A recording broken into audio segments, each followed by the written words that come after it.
Assalamualaikum warahmatullahi wabarakatuh. Salam sejahtera buat kita semua. Om Swastiastu, Namo Buddhaya, salam kebajikan. Sebagaimana kita ketahui bahwa Undang-Undang Nomor 5 Tahun 2014 tentang aparatur sipil negara mengamanatkan instansi pemerintah untuk wajib memberikan pendidikan dan pelatihan terintegrasi bagi calon pegawai negeri sipil selama 1 tahun masa percobaan. Tujuan dari pelatihan terintegrasi ini adalah untuk membangun integritas moral, kejujuran, semangat dan motivasi nasionalisme dan kebangsaan, karakter kepribadian yang unggul dan bertanggung jawab, dan memperkuat profesionalisme serta kompetensi bidang. Dengan demikian, Undang-Undang Aparatur Sipil Negara mengedepankan penguatan nilai-nilai dan pembangunan karakter dalam mencetak pegawai negeri sipil. Amanat dari undang-undang tersebut dibuatlah suatu program pendidikan dan pelatihan dasar calon pegawai negeri sipil.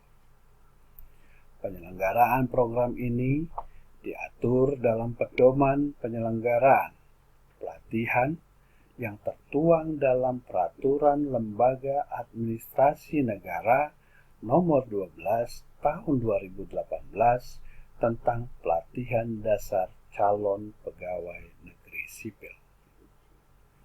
Pelatihan ini memadukan pembelajaran klasikal dan non-klasikal di tempat kerja, yang memungkinkan peserta mampu untuk menginternalisasi, menerapkan, dan mengaktualisasikan, serta membuatnya menjadi suatu kebiasaan atau habituasi dan merasakan manfaatnya sehingga terpatri dalam dirinya sebagai karakter PNS yang profesional sebagai wujud nyata dari bela negara.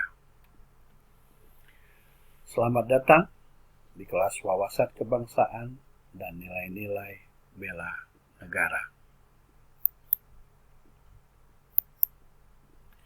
Sebelum kita lanjut, saya akan memperkenalkan diri. Nama saya Nobis Patar Simanjuntak. Panggilan sehari-hari adalah Patar. Saya lahir besar di Palembang, Sumatera Selatan. Tanggal lahir 5 Juli 1975. Jabatan saya saat ini adalah Wideiswara Muda. Saya bekerja di instansi Pusat Pengembangan Sumber Daya Manusia Aparatur Kementerian Energi Sumber Daya Mineral. Pendidikan formal saya dimulai dari program D3, itu di Politeknik Universitas Sriwijaya Palembang, jurusan Teknik Listrik, kemudian menyelesaikan S1 Universitas Sriwijaya Teknik Elektro, dan terakhir saya menyelesaikan S2 di Institut Sains dan Teknologi Nasional Jakarta, jurusan Teknik Elektro. Pendidikan non formal saya selama ini di bidang ketenaga listrikan. Tapi akhir-akhir ini saya konsentrasi sebagai asesor. Saya memiliki sertifikat pendidikan asesor dari LPJK, BNSP, maupun Kementerian ESDM. Sebagai dasar hukum penyelenggaraan pelatihan ini adalah yang pertama pastinya Undang-Undang Nomor 5 Tahun 2014 tentang Aparatur Sipil Negara. Kemudian Peraturan Lembaga Administrasi Negara Nomor 24 Tahun 2017 tentang pedoman penyelenggaraan pelatihan dasar calon pegawai negeri sipil untuk golongan 2. Dan Peraturan Lembaga Administrasi Negara Nomor 25 Tahun 2017 tentang pedoman penyelenggaraan pelatihan dasar calon pegawai negeri sipil golongan 3. Sebagai catatan, calon PNS atau pegawai negeri sipil yang diangkat menjadi PNS harus memenuhi persyaratan, yaitu lulus pendidikan dan pelatihan serta sehat jasmani dan rohani. Pendidikan pelatihan dasar ini bersifat mengikat bagi calon pegawai negeri sipil yang ingin lolos menjadi pegawai negeri sipil. Kita lihat definisi apa sih sebenarnya profesi dari ASN. Profesi ASN adalah profesi bagi pegawai negeri sipil dan pegawai pemerintah dengan perjanjian kerja yang bekerja pada instansi pemerintahan. Pegawai aparatur sipil negara atau ASN adalah pegawai negeri sipil dan pegawai pemerintah dengan perjanjian kerja yang diangkat oleh pejabat pembina kepegawaian dan diserahi tugas dalam suatu jabatan pemerintahan atau diserahi tugas negara lainnya dan digaji berdasarkan peraturan perundang-undangan. Pegawai negeri sipil yang selanjutnya disingkat PNS adalah warga negara Indonesia yang memenuhi syarat tertentu diangkat sebagai pegawai ASN secara tetap oleh pejabat pembina kepegawaian untuk menduduki jabatan pemerintahan.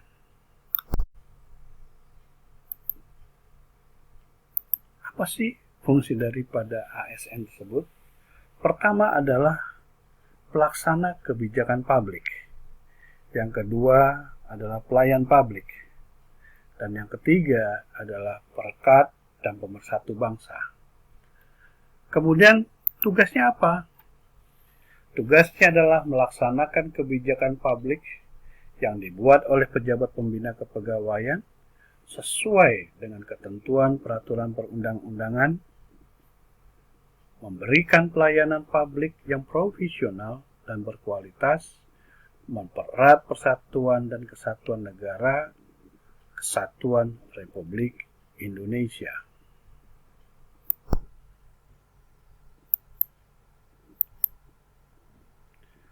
Sebagai pengantar bahwa kesadaran berbangsa dan bernegara berarti sikap dan tingkah laku harus sesuai dengan kepribadian bangsa dan selalu mengkaitkan dirinya dengan cita-cita dan tujuan hidup bangsa Indonesia.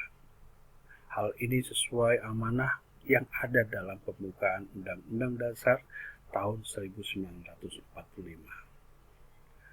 Apa yang harus dilakukan? Pertama adalah menumbuhkan rasa kesatuan dan persatuan bangsa dan negara Indonesia yang terdiri dari beberapa suku bangsa yang mendiami banyak pulau, yang membentangi dari Sabang sampai Merauke, dari Miangas sampai Pulau Rote, dengan beragam bahasa dan adat istiadat kebudayaan yang berbeda-beda. Berdasarkan data dari Badan Pusat Statistik, Indonesia memiliki 1.331 suku dan 652 bahasa daerah yang berbeda-beda. Inilah yang membuat bangsa Indonesia begitu majemuk, begitu plural. Kemajemukan itu diikat dalam konsep wawasan Nusantara yang merupakan cara pandang bangsa Indonesia tentang diri dan lingkungannya yang berdasarkan Pancasila dan Undang-Undang Dasar tahun 1945. Kedua adalah menumbuhkan rasa memiliki jiwa besar dan patriotisme untuk menjaga kelangsungan hidup bangsa dan negara. Sikap dan perilaku yang patriotik dimulai dari hal-hal yang sederhana, yaitu dengan saling tolong-menolong, menciptakan kerukunan beragama, dan toleransi dalam menjalankan ibadah sesuai agama masing-masing, saling menghormati dengan sesama, dan menjaga keamanan lingkungan. Yang paling sederhana saat ini adalah tidak menyebar atau membuat hoax. Yang ketiga adalah memiliki kesadaran atas tanggung jawab sebagai warga negara Indonesia yang menghormati lambang-lambang negara dan menaati peraturan perundang-undangan yang ada. Adapun materi yang akan kita sampaikan pada pelatihan ini adalah pertama, landasan kehidupan berbangsa dan bernegara. Kita akan membahas tentang konsepsi wawasan Nusantara, wawasan kebangsaan, serta konsensus dasar bangsa dan bernegara dalam persatuan dan kesatuan. Kedua, nilai-nilai dasar bela negara yang meliputi pengertian umum, ruang lingkup nilai-nilai dasar bela negara, dan nilai-nilai dasar bela negara dan indikatornya. Yang ketiga adalah penghormatan terhadap lambang-lambang negara dan ketaatan kepada peraturan perundang-undangan yang membahas tentang bendera, bahasa, lambang negara, dan lagu kebangsaan serta jenis dan hierarki perundang-undangan serta bentuk ketaatan warga negara kepada peraturan perundang-undangan. Dan yang terakhir adalah pembinaan kerukunan, menjaga persatuan dan kesatuan bangsa yang meliputi pengantar kerukunan dalam berbudaya, kerukunan dalam beragama, makna dan pentingnya persatuan dan kesatuan bangsa, prinsip-prinsip persatuan dan kesatuan bangsa, serta pengamalan nilai-nilai persatuan dan kesatuan bangsa.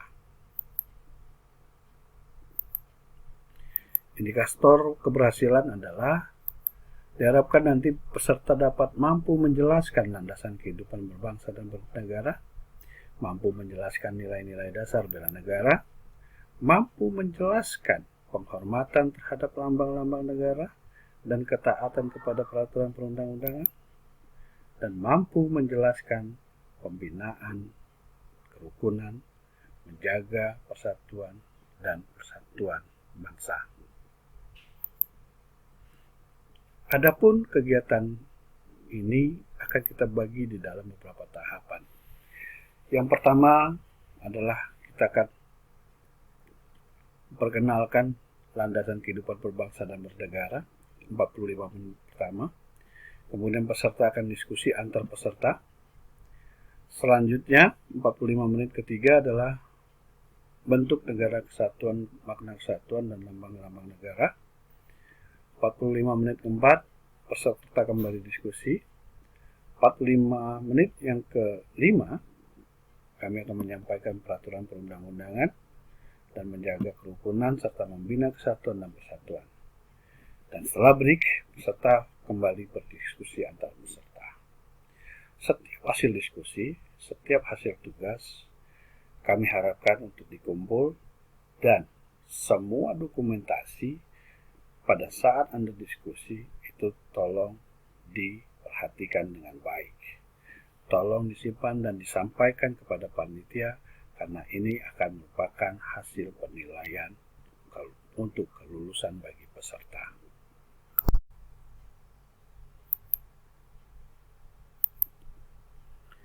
Kita akan lihat wawasan Nusantara, definisinya. Wawasan Nusantara adalah suatu wawasan kewilayahan, suatu konsep negara kepulauan. Menurut konvensi PBB atau Perserikatan Bangsa-Bangsa dan tertuang dalam Dewan Ketahanan Nasional tahun 2018, menyatakan bahwa negara kepulauan atau archipelagic state diberi batasan sebagai sebuah negara yang secara utuh mencakup satu kepulauan atau lebih dan dapat pula mencakup pulau-pulau lain.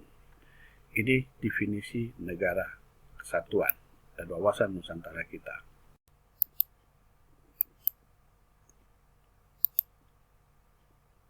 Wawasan kebangsaan ini terdiri dari dua suku kata, wawasan dan kebangsaan. Sedangkan kebangsaan, kata dasarnya adalah bangsa. Bangsa dapat didefinisikan sebagai kelompok orang yang memiliki sejarah hidup yang sama, memiliki karakter atau jati diri sebagai identitas nasional, dan menempati satu kesatuan wilayah yang memisahkan wilayah tersebut dari wilayah lain. Sedangkan wawasan dalam Kamus Besar Bahasa Indonesia memiliki arti hasil mewawas, tinjauan, pandangan, dan dapat juga berarti konsepsi cara pandang. Wawasan kebangsaan dapat diartikan sebagai konsepsi cara pandang yang dilandasi akan kesadaran diri sebagai warga dari satu negara, akan diri dan lingkungannya di dalam kehidupan berbangsa dan bernegara. Sedangkan dalam kerangka NKRI, wawasan kebangsaan didefinisikan sebagai cara kita sebagai bangsa Indonesia di dalam memandang diri dan lingkungannya dalam mencapai tujuan nasional yang mencakup perwujudan Kepulauan Nusantara sebagai kesatuan politik, sosial budaya, ekonomi, dan pertahanan keamanan, dengan berpedoman pada falsafah Pancasila dan Undang-Undang Dasar 1945. Wawasan kebangsaan tidak akan terwujud dengan sendirinya, tetapi harus dengan usaha oleh seluruh warga negara. Di atas usaha negara dan pemerintah, semata agar setiap warga negara sadar bahwa dirinya adalah merupakan bagian dari suatu negara bangsa, yang kelahirannya diperjuangkan dengan hebat, di mana keberadaan negara bangsanya tersebut harus disadari, disyukuri, dan dicintainya dengan kesiapan berkorban demi negara bangsanya. Hanya dengan cara demikian, maka wawasan kebangsaan akan menjadi kokoh dan mampu mengantisipasi segala ancaman, gangguan, hambatan, dan tantangan yang dihadapi oleh negara dan bangsanya. Wawasan kebangsaan akan luntur dan akan hancur jika anggota atau warga negara tidak peduli dan membiarkannya berkembang tanpa arah dan pegangan.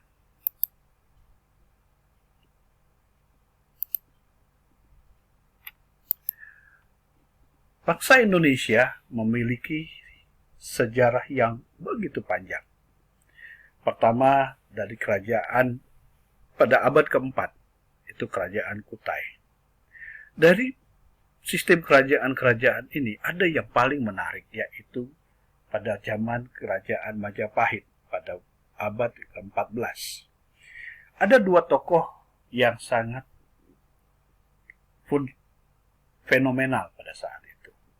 Yang pertama adalah Empu Tantular dan kedua adalah Pati Gajah Mada. Empu Tantular menciptakan satu surat atau satu kitab yang dinamakan Sutasoma. Di dalam kitab ini tertulis satu semboyan negara kita saat ini, yaitu Bhinneka Tunggal Ika. Pati Gajah Mada pada waktu zaman Majapahit pada abad ke-14, pada saat dia dilantik, dia bersumpah akan menjatuhkan seluruh Nusantara. Yang berikutnya, pada tanggal 20 Mei tahun 1908, berdiri Budi Utomo, yang merupakan yang dijadikan memperingati Hari Kebangkitan Bangsa Indonesia. Setelah Budi Utomo ada satu Sumpah Pemuda, satu kejadian atau satu deklarasi para pemuda pada tanggal 28 Oktober 1928, di mana mereka menyatakan bahwa satu bangsa, satu tanah air, dan satu bahasa. Pada tahun 1945, proklamasi kemerdekaan RI. Tetapi pada saat itu Indonesia belum diakui. Pengakuan secara de facto itu baru tahun 1950 oleh Persatuan Bangsa-Bangsa.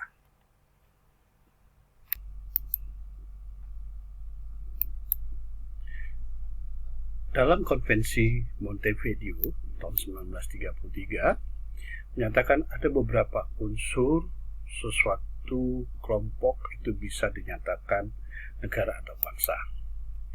Yang pertama adalah penduduk, yang kedua wilayah, kemudian pemerintah, dan yang terakhir adalah pengakuan dari negara lain. Tahun 1945 proklamasi kemerdekaan itu dikumandangkan, tetapi tidak semua negara mengakui kemerdekaan Indonesia. Kita tahu negara yang pertama mengakui kemerdekaan Indonesia adalah Mesir pada tanggal 22 Maret tahun 1946. Kemudian Suriah pada tahun 1947, Lebanon tanggal 29 Juli tahun 1947, Yaman 3 Mei tahun 1948, Arab Saudi, Vatikan 6 Juli tahun 1947, dan terakhir Perserikatan Bangsa-Bangsa pada tanggal 28 September tahun 1950. Negara Indonesia mempunyai tujuan, dan tujuan tersebut terdapat di dalam pembukaan Undang-Undang Republik Indonesia, Undang-Undang Dasar tahun 1945. Ada 4 yang paling dasar. Yang pertama adalah melindungi segenap bangsa Indonesia dan seluruh tumpah darah Indonesia, memajukan kesejahteraan umum, mencerdaskan kehidupan bangsa, dan ikut melaksanakan ketertiban dunia yang berdasarkan kemerdekaan, perdamaian abadi, dan keadilan sosial. Mari kita lihat apa sebenarnya tumpah darah kita ini. Apakah hanya di permukaan atau bagaimana? Kita lihat apa sih yang ada terkandung di bumi Indonesia ini. Begitu luas, begitu besar, dan begitu beraneka ragam tambang yang terkandung di dalamnya. Ini adalah peta potensi energi yang ada di Indonesia. Yang berikutnya adalah energi baru terbarukan. Kita punya potensi untuk PLTA atau pembangkit listrik tenaga mikrohidro itu 75 gigawatt. Baru 7% untuk mikrohidro yang kita gunakan. Surya 207,8 gigawatt peak, baru 0,04%. Panas bumi yang begitu luar biasa. Kita terletak di ring of fire, sehingga potensi panas bumi kita ini cukup besar. Potensi kita itu sampai 12,3 gigawatt.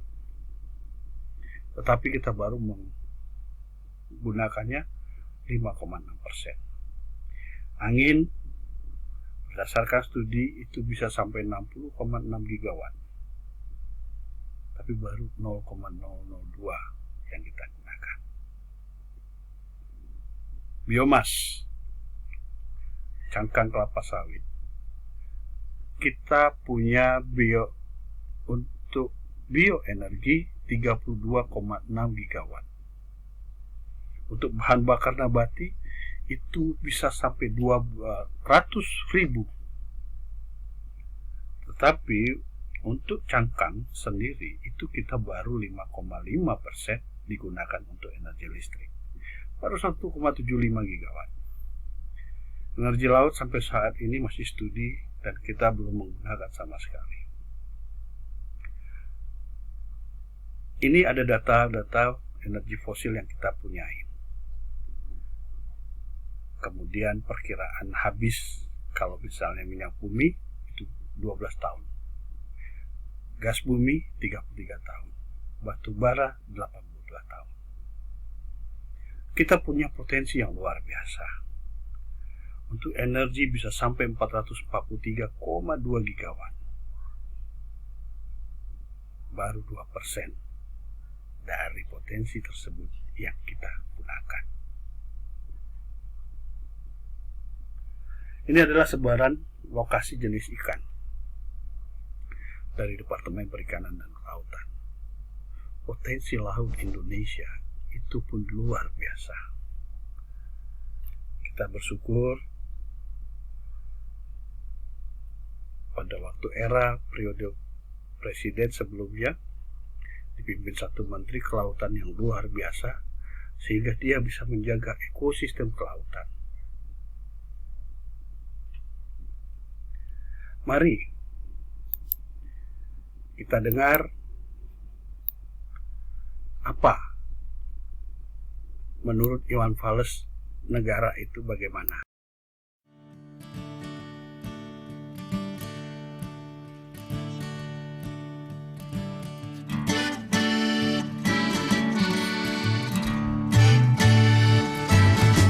Negara harus bebaskan biaya pendidikan.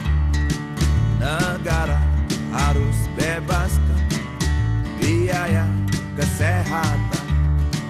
Negara harus ciptakan pekerjaan. Negara harus adil, tidak memihak. Itulah tugas negara. Itulah gunanya negara. Itulah artinya negara. Tempat kita bersandar dan berharap.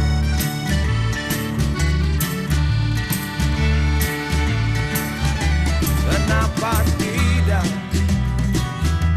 orang kita kaya raya, baik alamnya maupun manusianya. Dan ini yang kita pelajari sejak bayi. Hanya saja kita tak pandai mengolahnya. Oleh karena itu, bebaskan biaya pendidikan, biar kita pandai mengarungi samudra hidup, biar kita tak mudah dibodohi dan ditipu. Oleh karena itu, biarkan kami sehat, agar mampu menjaga kedaulatan tanah air ini. Negara, negara, negara harus seperti itu. Bukan hanya di surga, di dunia pun bisa. Negara, negara, negara harus begitu. Kalau tidak, bubarkan saja, atau ku adukan pada sang sepi.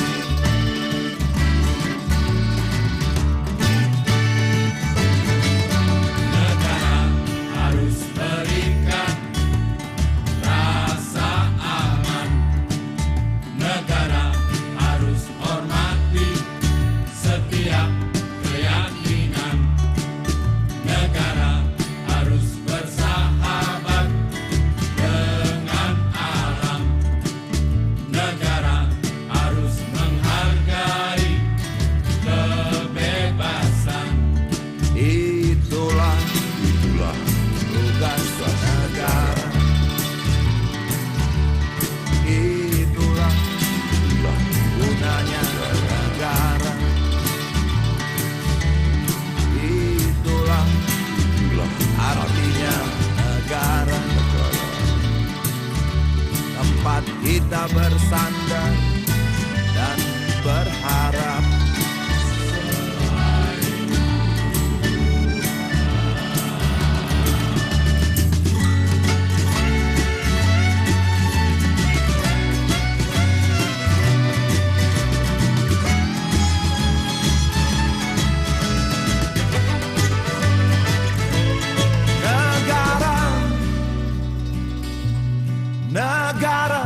harus seperti itu. Bukan hanya di surga, di dunia pun bisa. Negara, negara, negara harus begitu. Kalau tidak, bubarkan saja. atau ku adukan pada sang sepi.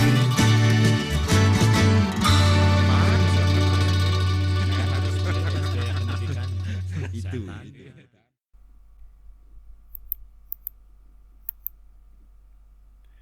Bagaimana pendapat Anda tentang lagu tadi? Iwan Fals meminta pendidikan yang gratis, kesehatan yang gratis, dan pemerintah harus menyiapkan lapangan pekerjaan. Negara kita adalah negara yang kaya. Hanya saja menurut beliau, kita kurang bisa dalam pengaturannya. Siapa yang bertanggung jawab untuk di situ? Salah satunya kita sebagai aparatur sipil negara.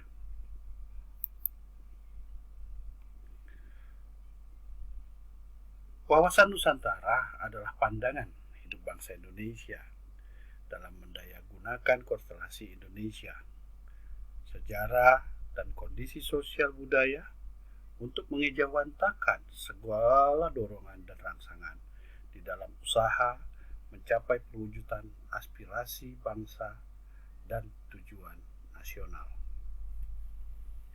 Berdasarkan penjelasan sebelumnya,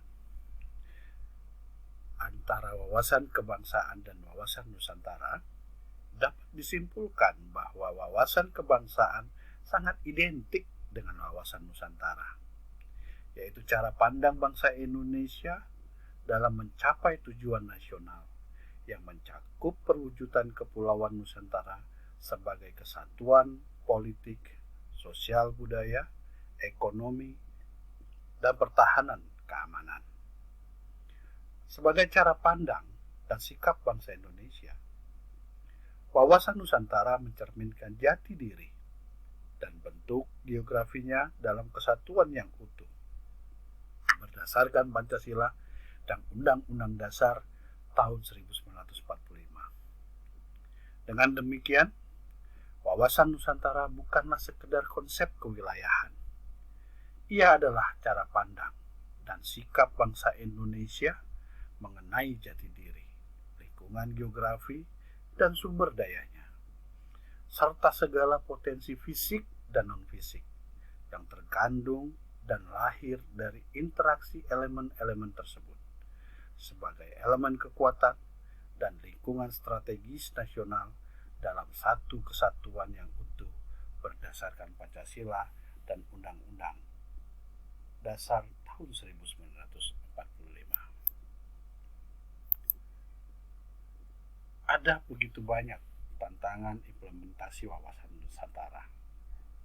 Kita bisa membaginya dalam 8 gatra, mulai dari demografi, geografi, sumber kekayaan alam, ideologi, politik, ekonomi, sosial budaya, dan pertahanan keamanan.